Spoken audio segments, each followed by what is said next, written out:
अच्छा, क्या तुमने कभी सोचा है कि तुम अपने बाप जैसे क्यों हो, और तुम्हारा बाप उसके बाप जैसे क्यों था, और उसका बाप भी उसके बाप जैसे ही रहा होगा? ऐसा क्यों यार? ऐसा इसलिए क्योंकि कुछ कॉमन चीज़ें हैं तुम्हारे बीच, तुम्हारे पापा के बीच, और उसके पापा के बीच, और उसके पापा के बीच। तुम जनरेशन टू जनरेशन कुछ कॉमन चीज़ें शेयर करते आ रहे हो, पास ऑन करते आ रहे हो, और यही चीज़ को कहते हैं हम हेरिडिटरी। बट देखो, हम पढ़ रहे हैं बायोलॉजी, स्पेशली ये चैप्टर जो है वो डील कर रहा है जेनेटिक्स को लेके। तो यहाँ में हम कैरेक्टरिस्टिक्स जैसे चीप वर्ड इस्तेमाल करेंगे ना तो बेइज्जती हो जाएगा। तो हम कैरेक्टरिस्टिक्स नहीं कहेंगे, हम कहेंगे ट्रेड्स। ट्रेड्स सेम ही चीज़ होता है, जो तुम्हारे अंदर में कॉमन कैरेक्टरिस्टिक्स होता है उसी को हम कहते हैं ट्रेड। तो देखो, ये जो ट्रेड है ना, ये भी दो तरीके का होता है। कुछ ऐसा ट्रेड होता है, मतलब कुछ ऐसा आदत या कैरेक्टरिस्टिक्स होता है तुम्हारे अंदर जो जेनेटिकली तुम्हारे अंदर मौजूद होता है जनरेशन टू जनरेशन, और कुछ ऐसा ट्रेड होता है जो जनरेशन टू जनरेशन नहीं है, उसे तुमने खुद से डेवलप किया है, जिसे कहते हैं हम एक्वायरिंग ट्रेड। तो देखो, किसी इंसान का काबिलियत अगर नापना है ना तुम्हें, तो देखो कि उसके अंदर में एक्वायरिंग ट्रेड कितने हैं, ना कि इनहेरिट। क्योंकि बाप दादा से तो सबको मिलते हैं भाई, जो अपने दम पे काबिल बनता है ना वही तो होता है असली इंसान। क्यों, गलत कह रहा हूँ क्या? अच्छा, तो मुझे ये बताओ कि तुम्हारे साथ कभी ऐसा हुआ है रंग के वजह से भेदभाव, डिस्क्रिमिनेशन? इंडिया में रहते हो, कभी ना कभी तो किसी ना किसी ने तो, कोई ना कोई आंटी ने तो एटलीस्ट किया ही होगा तुम्हारे साथ। एटलीस्ट मेरे साथ तो हुआ है। हाँ, ये आंटियाँ ना क्या करें इनका बताओ? कोई धांसू सा स्पेसिफिक इन्वेंट करेगा, सबको बैठाएंगे और मार्च पे भेज देंगे, तब तो लाइफ सेट है ना यार। खैर यार, देखो, हम यहाँ पे एक्वायरिंग ट्रेड का बात करने नहीं बैठे हुए। हमें इस चैप्टर में जानना है जो जेनेटिकली तुम्हारे अंदर में जो जनरेशन टू जनरेशन ट्रेड्स का पास ऑन हो रहा है ना, वो कैसे हो रहा है, वो क्यों हो रहा है। तो पहले जान लो कि ट्रेड आया कहाँ से। तो देखो, हम इंसानों के अंदर में, या फिर तुम कोई जानवर ले लो, प्लांट्स ले लो, हम सब के अंदर में सेल्स होता है, पता है तुम्हें। अब उस सेल्स के अंदर में होता है न्यूक्लियस, अब उस न्यूक्लियस के अंदर में होता है क्रोमोसोम्स, फिर उस क्रोमोसोम्स के अंदर में होता है डीएनए। अब ये डीएनए जो होता है ना, ये भी टूटा हुआ होता है अलग अलग जीन्स में। जैसे मैं बात कर रहा हूँ, मेरे पास एक डीएनए है। अब ये डीएनए जो है ना 3 जीन्स में टूटा हुआ है, जीन 1, जीन 2, जीन 3। अब ये तीनों जीन्स ना अलग अलग ट्रेट के बारे में बात कर रहा होगा, मतलब अलग अलग कैरेक्टरिस्टिक्स दिखाएगा। मान लो पहला जीन है जो हाइट के बारे में बात करेगा, और दूसरा जीन है जो मेरे बॉडी के कलर के बारे में बात करेगा, और तीसरा जीन मेरे हेयर का पैटर्न कैसा रहेगा उसके बारे में बात करेगा। तो अल्टीमेटली क्या होता है, ये जो जीन्स होता है ना, इसी के अंदर में छुपा होता है ट्रेड्स। चलो यार, तुम अब ये तो समझ गए ट्रेड होता क्या है। अब बात करते हैं कि trade generation to generation pass on कैसे करता है। मतलब मेरे पापा से मेरे अंदर कैसे आया, और उसके पापा से मेरे पापा के अंदर कैसे आया, और मेरे से मेरे बेटे के अंदर में कैसे जाए। क्या, मेरे से मेरे बेटे? इसका मतलब मेरा शादी भी होगा, मतलब मेरे बच्चे? क्या बात है, मतलब मुझे कोई मिलेगी? By God. नहीं, मतलब फ्यूचर तो अनप्रेडिक्टेबल है यार, हो भी सकता है, मतलब उम्मीद नहीं हारनी चाहिए। कोई तो मिलेगी, कभी तो मिलेगी, कहीं तो मिलेगी, और जब भी मिलेगी ना यार, पकड़ के रख लूँगा उसे, कहीं जाने नहीं दूंगा। हाँ, छोड़ो यार, हम क्या सवाल कर रहे थे? हाँ, कि जो ट्रेड होता है ना वो कैसे जनरेशन टू जनरेशन पास करता है। इस सवाल का जवाब हमारे पास था नहीं, तो यहीं पे आते हैं ग्रेगोर मेंडल साहब। तो वो कहते हैं कि भाई साहब देखो, हमारे पास जवाब नहीं है, हम किस लिए बैठे, चचा विधायक है हमारे, सब पता है हमें, हम तुम्हें बताएंगे, बट उसके लिए मुझे 2 एक्सपेरिमेंट करना पड़ेगा। 2 एक्सपेरिमेंट करूँगा और जो भी होगा सब बता दूंगा तुम्हें, ठीक है?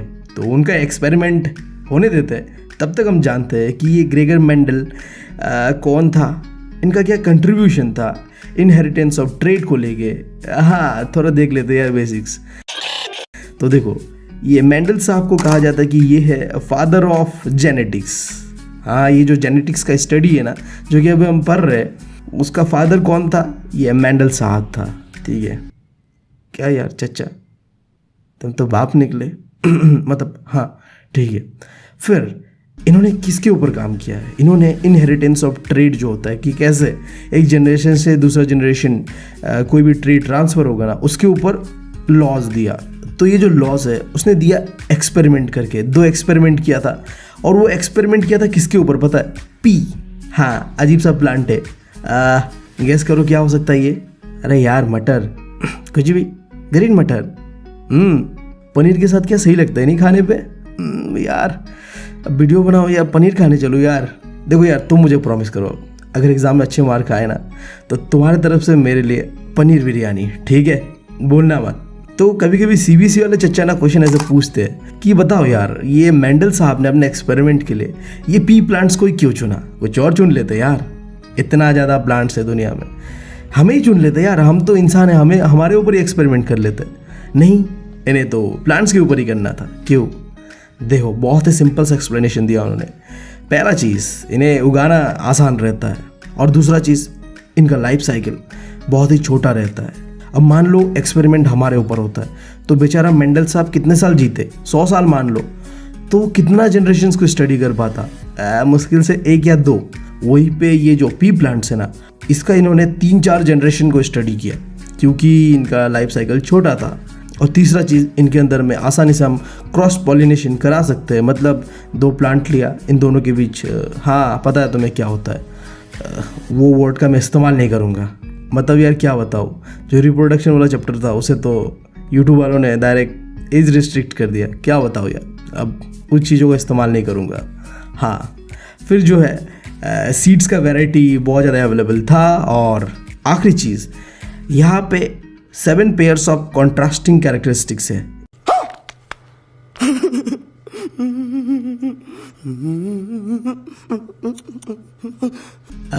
क्या कंफ्यूज? कोई बात नहीं यार, ये टेबल को देखो ध्यान से। कॉन्ट्रास्ट का मतलब अलग अलग, डिफरेंट कैरेक्टरिस्टिक्स, ठीक है?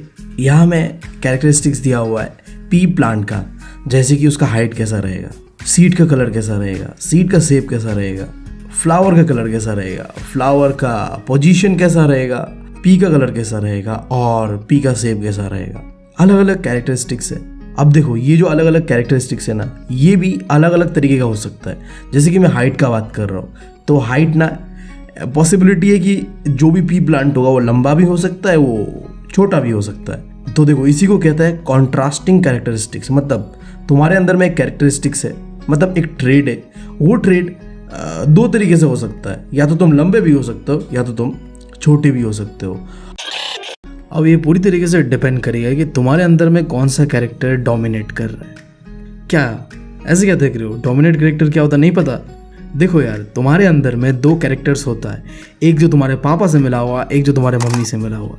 बट तुम्हारे अंदर में जो चीज़ दिख रहा है ना, सपोज मान लो तुम काले और तुम्हारा बाप भी काला है, तो वो कैरेक्टर डोमिनेट कर रहा है तुम्हें। बट तुम्हारा मम्मी ना सफ़ेद था, बट फिर भी तुम काले हो, तो इसका मतलब क्या है, जो वाइट कैरेक्टर है वो भी तुम्हारे अंदर में है, बट वो दिख नहीं रहा है, क्योंकि वो रिसेसिव वाला कैरेक्टर है। तो समझ में आया? 2 कैरेक्टर होता है हर किसी के अंदर में, एक डोमिनेट और एक रिसेसिव। जो दिखता है वो डोमिनेट होता है, और जो दिखता नहीं है बट है अंदर, वो है रिसेसिव। अरे बीबी, ये काले सफ़ेद वाला जो कहानी बता रहा है ना, तो ये अपना ही है ना तेरा? अरे नहीं यार, मैं अपना क्यों बताऊंगा तुम्हें, कुछ भी मतलब। अब देखो, इससे पहले कि हम बढ़े मेंडल साहब का एक्सपेरिमेंट को देखने, 3-4 चीज़ें हैं जो तुम्हें जान लेना बहुत ज़रूरी है। तुम नहीं तो एक्सपेरिमेंट के बारे में समझ ही नहीं पाओगे।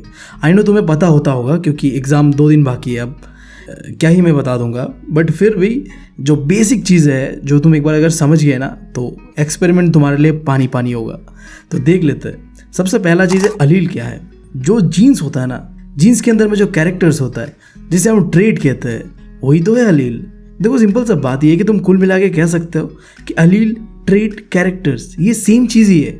अच्छा चलो मैं और सिंप्लीफाई तरीके से समझाता हूँ तुम्हें। देखो तुम्हारे अंदर में 2 अलील्स है, एक पापा के साइड से, एक मम्मी के साइड से। मान लो तुम्हारा मम्मी शॉर्ट है और तुम्हारा पापा टॉल, तो ये पॉसिबिलिटी है कि तुम टॉल भी हो सकते हो और शॉर्ट भी हो सकते हो। ये डिपेंड करता है कि तुम्हारे अंदर में कौन सा कैरेक्टर डोमिनेट कर रहा है और कौन सा कैरेक्टर रिसेसिव है। समझ गए? अब देखो फिर अलील भी ना 2 तरीके का होता है। एक होता है होमोजाइगस, जहाँ में क्या होता है, दोनों अलील सेम सेम होता है, और दूसरा होता है हेट्रोजाइगस, जहाँ में दोनों अलील अलग अलग होता है। जैसे कि यहाँ तुम देख पा रहे हो, या तो कैपिटल टी है या तो स्मॉल टी है, और वहीं पे हेट्रोजाइगस में दोनों अलग अलग है, स्मॉल और कैपिटल। अब मुझे पता है तुम यहाँ कंफ्यूज हो गए, ये टी स्मॉल कैपिटल क्या है, ये बताना क्या चाहता है? इसके लिए तुम्हें और एक कॉन्सेप्ट समझना पड़ेगा, फिनोटाइप और जीनोटाइप। देखो तुम कैसे दिखते हो, कितने लंबे हो, काले हो, गोरे हो, ये पता करना है तो तुम्हारा फिनोटाइप देखूंगा मैं। और तुम्हारा जेनेटिक्स, जो मैं अभी टी स्मॉल कैपिटल का बात कर रहा था ना, जहाँ तुम्हारा जेनेटिक कोड्स को देखा जाता है, उसे कहता है जीनोटाइप। जहाँ देखो यहाँ में टॉल और शॉर्ट, अगर कोई टॉल है ना तो उसे कैपिटल टी से डिनोट किया जा रहा है, और अगर वो शॉर्ट है तो उसे स्मॉल टी से डिनोट किया जा रहा है। तो आई गेस अब तुम्हारे अंदर में चीज़ें क्लियर है। तो अभी हम बढ़ते हैं मेंडल का पहला एक्सपेरिमेंट, मोनोहाइब्रिड क्रॉस। इसके अंदर में ना एक कैरेक्टर को स्टडी किया गया है, वो है हाइट। मेंडल साहब ने 2 प्लांट लिया और उसके हाइट के ऊपर स्टडी किया। एक था टॉल प्लांट, एक था शॉर्ट प्लांट। यहाँ तुम देख के पता कर सक रहे हो, ये जो बाहर से तुम्हें दिख रहा है डायरेक्ट टॉल शॉर्ट, ये क्या है, फिनोटाइप है, मतलब फिजिकल लुक। और इसका जो जेनेटिक कोड है जिसे हम जीनोटाइप कहते हैं, वो क्या है, डबल टी जो कि कैपिटल में है और डबल टी जो स्मॉल में है, ये है जीनोटाइप। देखो एग्जाम्पल के साथ भी समझा दिया, अब कंफ्यूज मत होना। देखो अब बहुत सिंपल है, मेंडल साहब ने क्या किया, 2 प्लांट लिया, एक टॉल एक शॉर्ट, दोनों के बीच करा दिया। हाँ वही जो तुम समझ रहे हो। समझ रहे हो, समझ रहे हो आप, समझ रहे हो। उसके बाद उसका जो नेक्स्ट जनरेशन आता है ना, उसके अंदर में उसने देखा कि सारे के सारे प्लांट टॉल है। ऐसा क्यों पता है, क्योंकि जब उसका तुम जेनेटिक कोड को देखोगे ना, यानी कि जीनोटाइप को देखोगे, तो देखो सब में कैपिटल टी पाया जा रहा है। और यहाँ पे मुद्दा ये है कि जो कैपिटल टी है ना, वो क्या है, एक डोमिनेट कैरेक्टर है। तो मैंने क्या बताया था, अगर तुम्हारे पास डोमिनेट और रिसेसिव दोनों कैरेक्टर होगा तो तुम कैसे दिखोगे, जैसा डोमिनेट दिखता है। तो यहाँ में डोमिनेट कौन कर रहा है, टॉल, तो इसलिए सारे के सारे टॉल है। अब पहला जनरेशन को स्टडी करके ये समझ में आ गया कि अच्छा जो डोमिनेट कर रहा है वही फर्स्ट जनरेशन पे दिखेगा। अब इन्होंने इस चीज़ को रोका नहीं, अब सेकंड जनरेशन का स्टडी करना शुरू किया। इसके लिए क्या किया उन्होंने, फर्स्ट जनरेशन का 2 प्लांट को लेके हाँ वही कराया। समझ गए तुम, समझ रहे हो, समझ रहे हो आप, समझ रहे हो।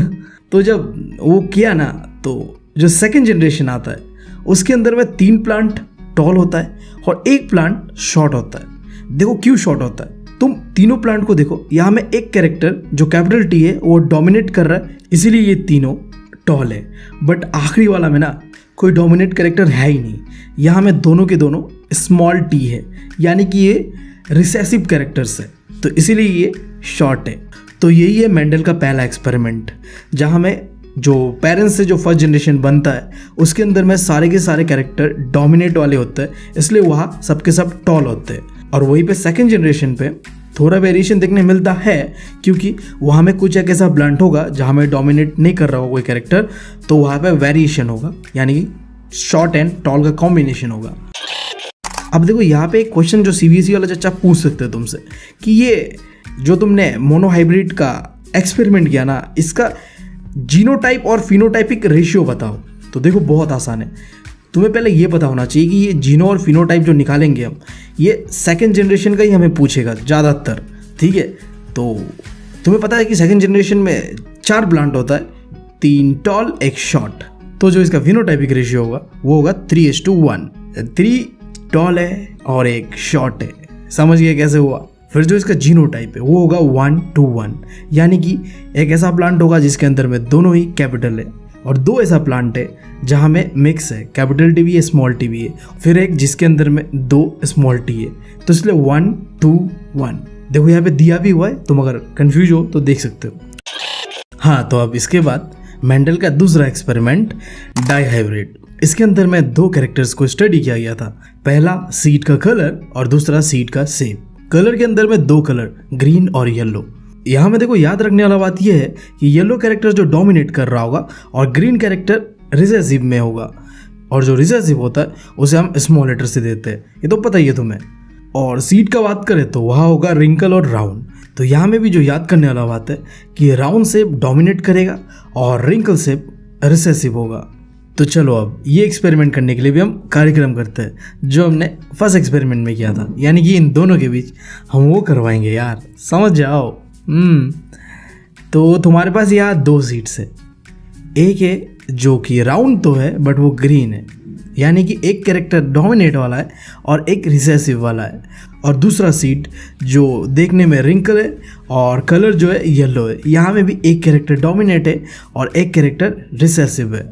तो कार्यक्रम करवाने के लिए क्या चाहिए? गेमेट यानी स्पम। हाँ, तो दोनों ही कैरेक्टर से एक एक स्पम आएगा।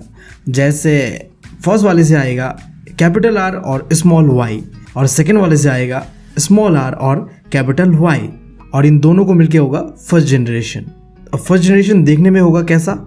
येलो और राउंड। तुम पूछोगे क्यों, जबकि इसका जो पेरेंट्स था वो तो दोनों था ना, राउंड भी था, रिंकल भी था, येलो भी था, ग्रीन भी था।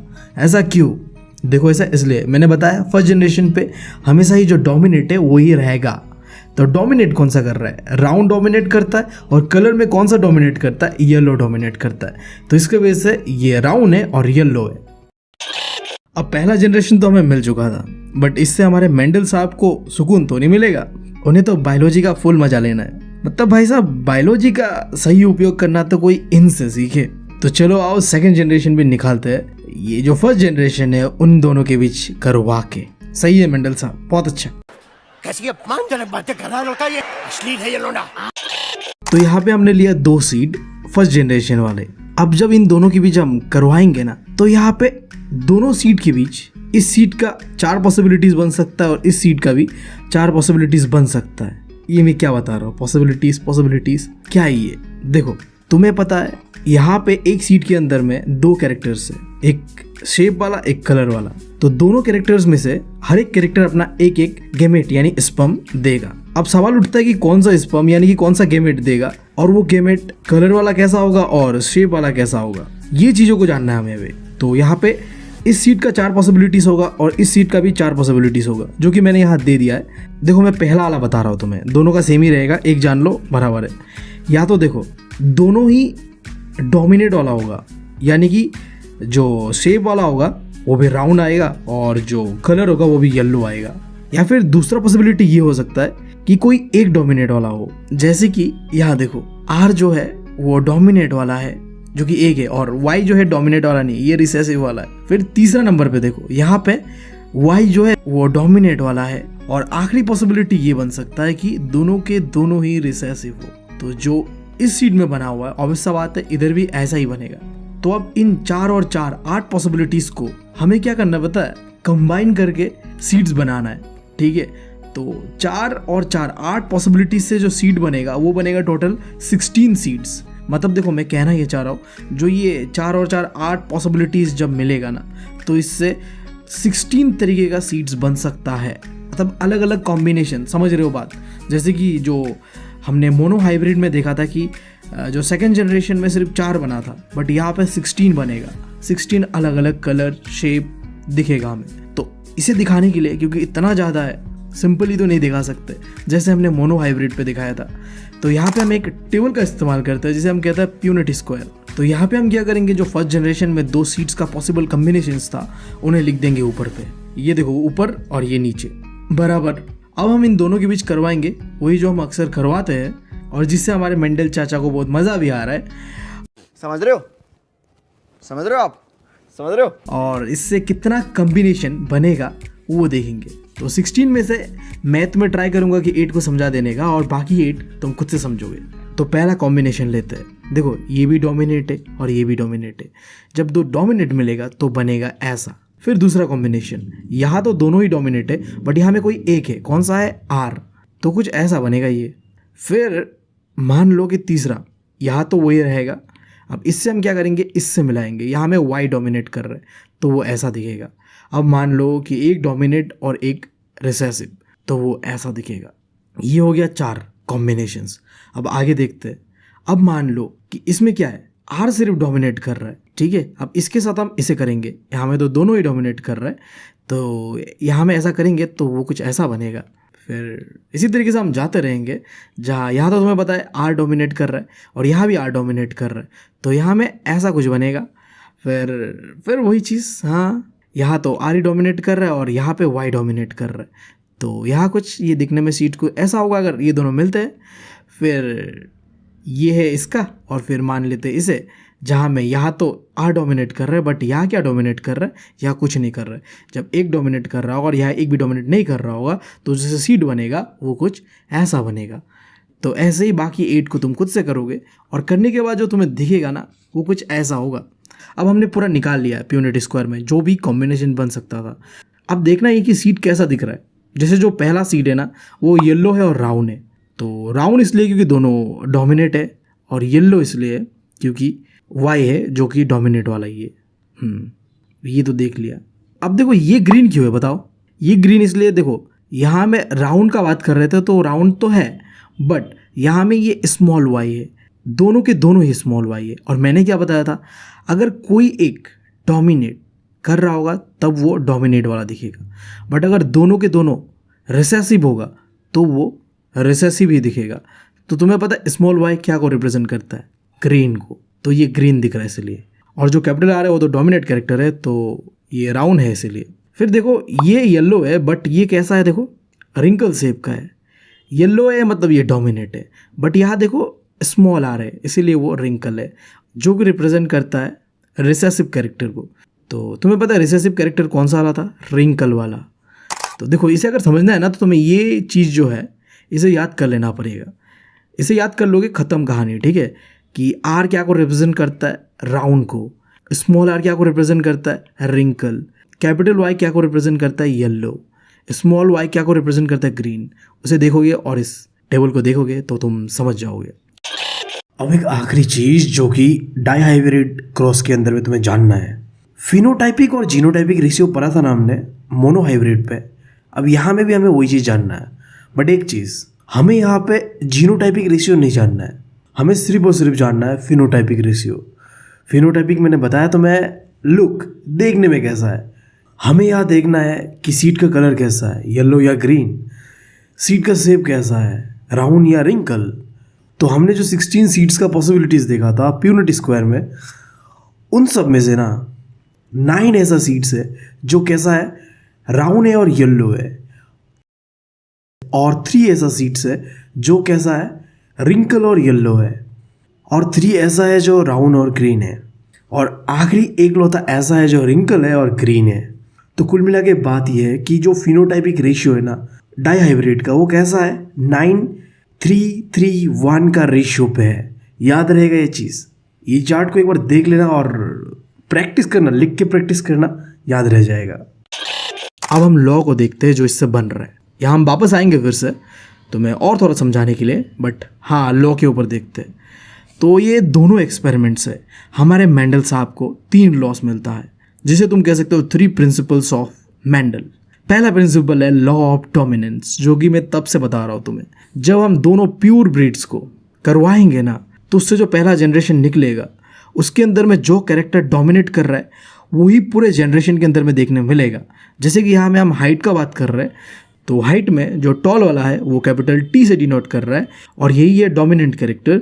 तो जो फर्स्ट जनरेशन होगा उसमें सब के सब टॉल होगा, क्योंकि यहाँ में भी कैपिटल टी सब में है, जिससे कि ये टॉल दिख रहा है क्योंकि ये डोमिनेंट कैरेक्टर है।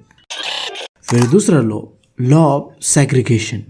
अब इसे समझने के लिए ये समझो कि तुम्हारे पास 2 एलील्स होता है, एक फादर का एक मदर का, और तुम्हारे फादर के पास भी 2 है और मदर के पास भी 2 है, बट वो 2 के 2 एलील तुम्हें नहीं देता है। फादर की तरफ से 1 आएगा, मदर की तरफ से 1 आएगा, जिससे कि तुम्हारा 2 हो जाएगा। अब देखो यार, मान लो कि फादर भी 2 दे दे और मदर भी 2 दे दे, फिर तो तुम्हारा 4 हो जाएगा ना। 4 तो पॉसिबल ही नहीं है। तो लॉ ऑफ सेग्रीगेशन ये कहता है कि जब 2 एलील होगा और आगे जो ट्रांसफ़र कर रहा होगा ना, तो वो 2 नहीं करेगा, बस 1 ही करेगा। फादर की तरफ से 1, मदर की तरफ से 1। जैसे हमने यहाँ पे देखा है, एक टॉल ट्री है, एक शॉर्ट ट्री है। तो जो तुम बने हो ना, मान लो तुम एक ट्री हो, तो तुम्हें इधर से आएगा टॉल और इधर से आएगा एक शॉर्ट। देख रहे हो, एक शॉर्ट एक टॉल, और इसका कम्बिनेशन होगे तुम, जहाँ में तुम्हारे पास टॉल और शॉर्ट दोनों होगा, बट क्योंकि यहाँ में टॉल डोमिनेट है तो तुम कैसा दिखोगे, डोमिनेट वाला। अब फिर जो आखिरी लॉ है, लॉ ऑफ इंडिपेंडेंट असॉर्टमेंट। अब देखो ये लॉ कहाँ से मिला मेंडल साहब को पता है? जो हमने दूसरा एक्सपेरिमेंट किया था ना डाई हाइब्रिड, वहाँ से। अब ये लॉ क्या कहता है, देखो कोई भी जो अलील होगा ना, कोई एक जीन का, वो दूसरे अलील के जीन्स को इन्फ्लुएंस नहीं करेगा। देखो ये कहना ये चाह रहा है कि देखो ये एक सीड है और ये भी एक सीड है, इन दोनों सीट्स में दो कैरेक्टर्स है, राइट? एक तो ये राउंड वाला कैरेक्टर और ये कलर वाला कैरेक्टर। तो जो राउंड वाला कैरेक्टर है वो कलर वाले कैरेक्टर को इन्फ्लुएंस नहीं करेगा। दोनों अपना अपना अलग अलग रोल निभाएंगे, दोनों एक दूसरे से इंडिपेंडेंट है, यानी कि इन्फ्लुएंस नहीं करेगा। देखो इन दोनों ने जब करवाया अपना, तो देखो यहाँ में कैसा बना, राउंड बना और येलो बना। क्यों? क्योंकि यहाँ में राउंड कैरेक्टर में डोमिनेट है तो डोमिनेट वाला ही आएगा, और यहाँ में कलर में भी येलो डोमिनेट कर रहा है, तो वो जो जनरेशन 2 बनेगा वो कैसा बनेगा, जहाँ डोमिनेट वाला होगा। Law of independent assortment simple सा ये कहना चाह रहा है, राउंड रिप्रेजेंट करेगा अपना रोल और कलर रिप्रेजेंट करेगा अपना रोल। ये दोनों अलील्स एक दूसरे के काम पे दखलंदाजी बिल्कुल नहीं करेगा, क्योंकि दोनों कैरेक्टर्स का अपना अपना अलग अलग रोल्स है। ये हमें सीखने मिलता है डाई हाइब्रिड क्रॉस से। अब इस चैप्टर का जो आखिरी टॉपिक है वो है डिटर्मिनेशन इन ह्यूमंस। यहाँ में क्या चीज़ का डिटर्मिनेशन की बात कर रहे हैं हम, तुम्हें पता है? हाँ, समझ रहे हो? समझ रहे हो आप? समझ रहे हो? ये टॉपिक में सिंपल सा ये कहना है, देखो डिटरमाइन करना है कि एक ह्यूमन जो बनेगा ना वो मेल बनेगा या फीमेल बनेगा। ये तुम कैसे पता करोगे? सिंपल सा ये चीज़ है यहाँ बताने लायक, ठीक है? तो देखो इस चीज़ को पता करने के लिए तुम्हें ये जानना पड़ेगा कि ह्यूमंस के अंदर में क्रोमोसोम्स कितने होते हैं। 23। अभी 23 में से ना 22 बेकार है, इससे हम नहीं पता कर सकते कि लड़का होगा या लड़की होगा। जो आखिरी है एक लौता, उसी से हम पता कर सकते हैं कि यहाँ लड़का होगा या लड़की होगा। देखो लड़कों के अंदर में क्या होता है, XY दोनों क्रोमोसोम्स होता है, जबकि लड़कियों के अंदर में XX 2 क्रोमोसोम्स होता है। तो ये चार्ट को देखो तुम, ये मेल है ये फीमेल है। मेल के अंदर में मैंने बताया तुम्हें XY होता है और फीमेल के अंदर में XX होता है। तो तुम्हें लॉ ऑफ सेग्रीगेशन पता है, लॉ ऑफ सेग्रीगेशन के हिसाब से इन दोनों में से कोई एक ही आएगा, तो फीमेल से आएगा क्या, X। अब लड़का होगा या लड़की होगा ये डिपेंड करेगा हमसे, यानी कि लड़कों से, क्योंकि हमारे पास X भी है और Y भी है। तो अगर मान लो मैंने दिया Y, तो अगर Y दिया ना मैंने तो वो लड़का पैदा होगा, और वहीं पे अगर मैंने X दिया तो वो लड़की पैदा होगा। तो आई गेस मैंने चैप्टर समझा दिया है और तुम लोगों को समझ आया भी होगा। तो ख़त्म करते हैं यार वीडियो को, काफ़ी लंबा हो चुका है ऑलरेडी। और ज़्यादा से ज़्यादा तुम लोगों से एक रिक्वेस्ट रहेगा कि यार चैनल को सब्सक्राइब कर लो, वीडियो को लाइक कर दो और कमेंट कर लो। इससे मिलता है मुझे बहुत ज़्यादा मोटिवेशन, क्योंकि पता है तुम्हें वीडियोस बनाने में काफ़ी मेहनत लगता है, बट ये जो तुम करते हो ना, इससे मिलता है मुझे बहुत ज़्यादा मोटिवेशन, इससे भी अच्छा करने में मेरे कंटेंट को। तो उम्मीद है तुम लोग करोगे। और एक रिक्वेस्ट रहेगा तुम सबसे यार, डिस्क्रिप्शन में मेरे गेमिंग चैनल का लिंक दिया होगा, तो उसे भी जाके सब्सक्राइब कर लेना। अभी तो मैंने उसमें बिल्कुल वीडियोस नहीं डाला है, क्योंकि तुम लोगों को पता है 14 तक तुम लोगों का एग्ज़ाम चलेगा और 20 से मेरा एग्ज़ाम स्टार्ट है। तो एग्ज़ाम्स ख़त्म होने देते हैं, और ज़्यादा से ज़्यादा तुम लोगों से इतना ही कहना है। Thank you, love you all.